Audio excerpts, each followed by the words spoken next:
Hey guys! Today's dish is a lazy weekend favorite, a ritual I grew up on. Sunday mutton curry is a comfort goat curry often prepared by my dad. It would simmer slowly in a heavy pot until the meat falls off the bone, and the entire house will be filled with the rich aromatic flavor of mutton and spices. Bengalis love potatoes and we love to add it in most of our dishes. For this mutton curry, the potatoes should be kept in big chunks so it cooks alongside the meat.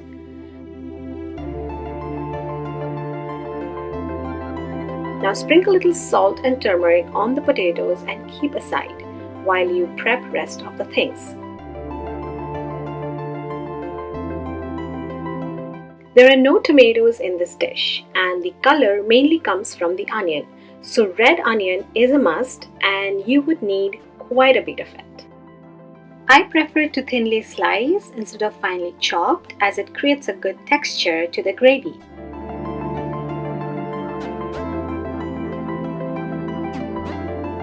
If you want the curry to be spicy, then finely chop the green chilies along with the ginger and garlic. I have a kid at home, so I just add the whole chilies at the end, mainly for flavor. I like to finely chop the ginger and garlic. You can just pound it or grate it.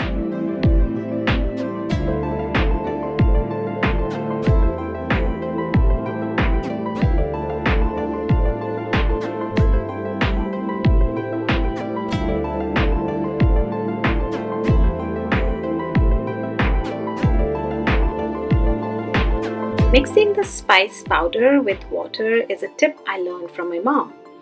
It helps to blend the spices nicely without getting burnt when you add it to the pot.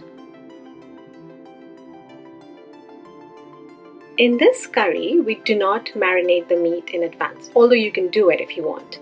But we do add yogurt directly in the pot. Bengali mutton curries are prepared with goat meat instead of lamb, and it's a mix of meat with bones and without bones. The curry is prepared with mustard oil, and it's very important to let the oil heat up to a smoking point. You should see smoke coming out of the pot before you start cooking. We start by frying the potatoes just for a while in high heat to get that mild color on it. Now take it off once done.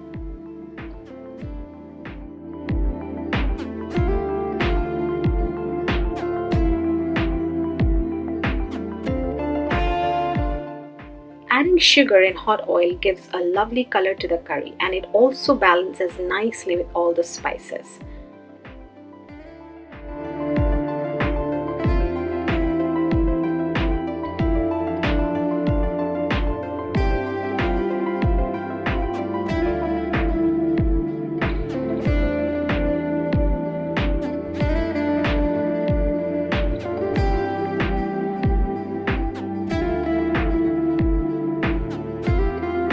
Browning the onion is one of the key steps in this dish. You absolutely cannot avoid it. Browning the onion will bring a caramelized sweet taste which goes very well with goat meat and all the spices that goes in the curry.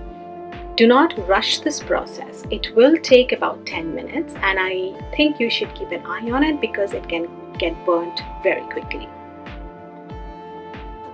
Once the onions are mildly golden brown, add the spice paste and mix it around for about 3 minutes.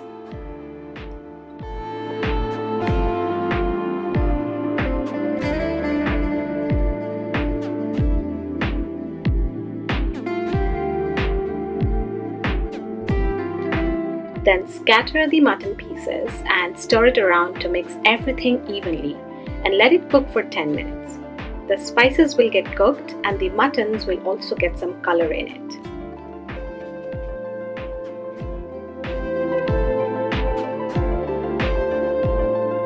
Before you add the yogurt, it's important to whisk it or else it can get curdled when you add it to the pot. So just give it a good whisk before you add it.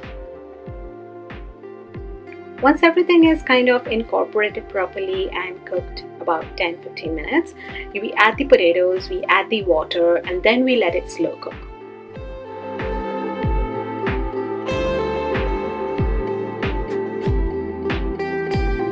As the curry slow cooks, some of these potatoes will break down, and that will make the gravy thick. Now at this stage, you can actually transfer the whole thing to a pressure cooker or an Instapot or any electric pressure cooker for a faster cooking time. I personally prefer the slow cooking method, so I cover the pot and let it slow cook for about an hour or so. I do check in between and I give it a stir just to make sure it doesn't need any more water. Keep in mind that depending on the size of the meat and the type of the meat you're using, it may take more or less time to cook.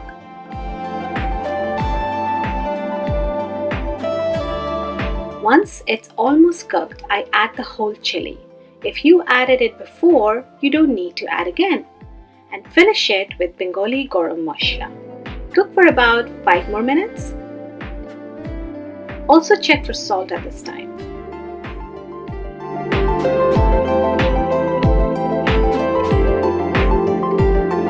The Sunday mutton curry is ready, and your entire kitchen must be smelling aromatic, and it's warm. It's extremely tough to resist at this point. I prefer to pair the curry with rice, but there is no rule. You can definitely try it with paratha or with roti, whatever you like. Hope you enjoyed the video. Do like, comment and share, and don't forget to subscribe.